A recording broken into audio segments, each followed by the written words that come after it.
សំណាងសាំងពីបបពេកូនប្រៅមានស្នេហ៍ម៉ែសែនស្រឡាញ់ពីតូចដល់ធំពុំដែលខ្នងខ្នាញ់ឲ្យរៀនសូត្រពេញកូនឆ្លាតវាងអ្វីចរិតស្លូតបូតសុភាពរៀបសារតែណាមកណាបងប្អូនចាប់មើលដៃមិនចេញរឹកពីឬក៏ច្បាងឆ្មៃរាល់កិច្ចការអ្វីកូនគិតមកណាចាប់កូនជាសសរទ្រូងនៃបេះដូងម្ដាយម៉ែសែនរីងរាយកូនល្អឥតណាតង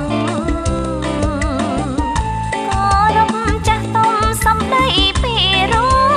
ងម៉ែមានកិត្តិយសព្រោះបានកូនល្អសូមជូនពរកូនសម្រេចបំណ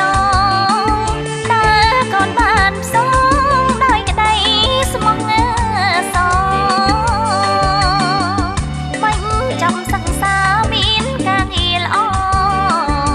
គ្រួសារបបថ្លៃថ្លារងរឿង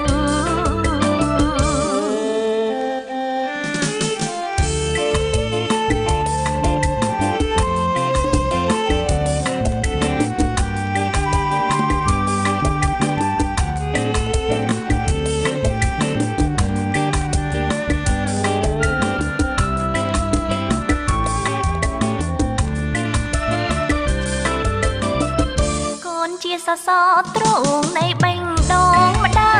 យម៉ែសែនរីងរាយកូនល្អ